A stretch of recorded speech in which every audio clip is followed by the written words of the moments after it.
He stood in the grand hall where crystal pillars rose toward a ceiling that shimmered like a captured sunrise. And the 24-year-old alien Empress looked down at him with a gaze that mixed curiosity with something sharper, something that suggested she did not think much of the human before her. The soldier named Rian kept his posture straight, his eyes calm, and although the hall trembled faintly under the hum of distant engines, he did not seem shaken by the size or elegance of the alien empire surrounding him. The Empress stepped closer, her movements smooth like flowing metal, and she told him that humans were fragile creatures who survived more by luck than skill. And she reminded him that her empire had existed for thousands of cycles before humans had even learned to harness fire.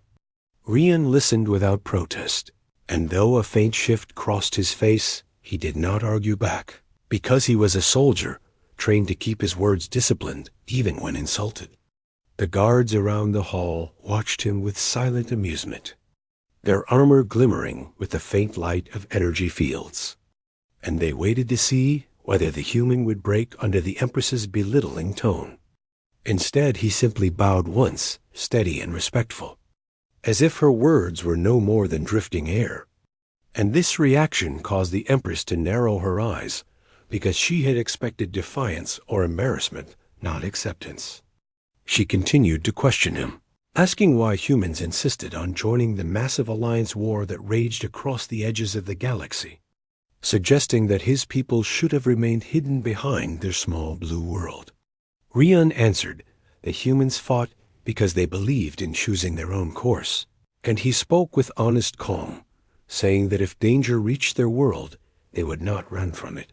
The Empress laughed softly, a sound like two metallic tones brushing together, and she told him his ideals were charming but unrealistic because humans did not have the strength to stand against the forces now rising in the void. He responded that strength was not always the deciding factor, and he explained that humanity often grew stronger when underestimated, which was something many species had already learned.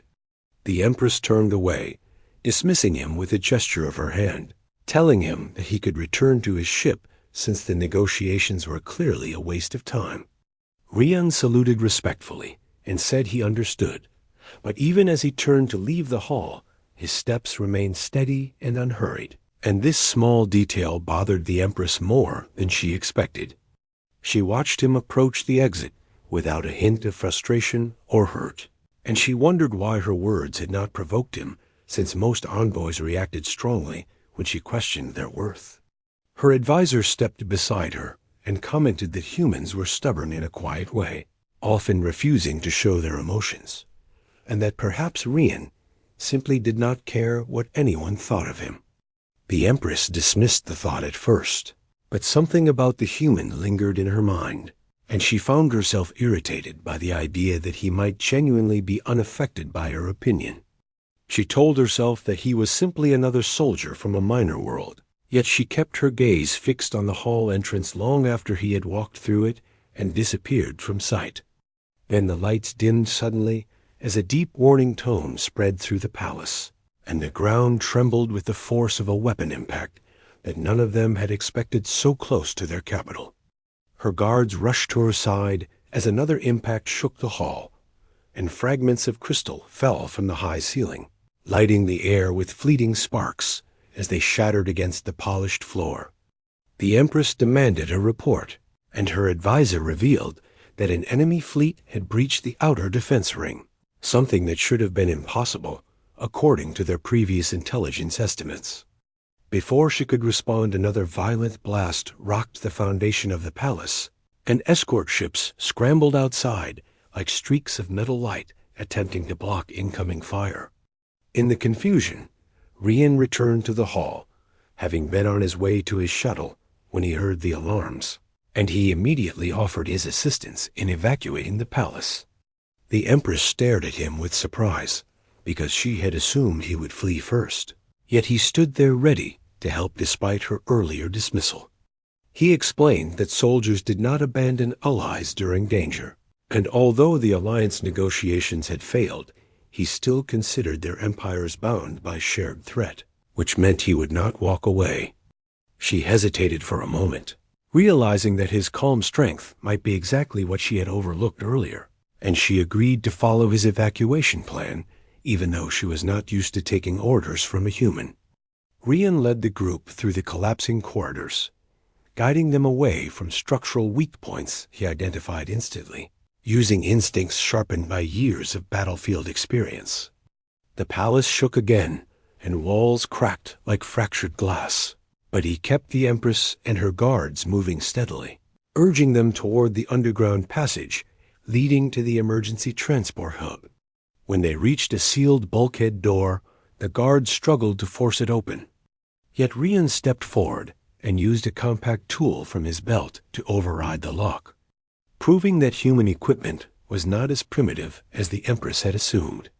They continued through the passage as smoke drifted through the vents, and the Empress noticed that Rian constantly placed himself between her and any potential danger without hesitation or complaint.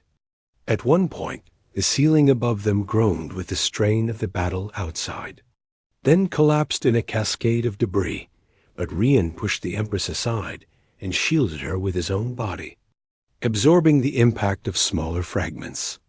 She stared at him in shock, realizing he had been willing to take the hit that might have injured her, and something in her view of him changed in that moment. When they finally reached the transport hub, they found it partially destroyed and engulfed in flickering flames, and the few surviving pilots reported that only one shuttle remained operational. The Empress insisted that Rian take the shuttle with her advisors, while she remained behind to coordinate palace defense. But Rian refused, saying that leaders were the last to leave, not the first. She protested that he was risking his life for an empire that had mocked his worth just moments earlier, but he answered that duty did not vanish because of unkind words.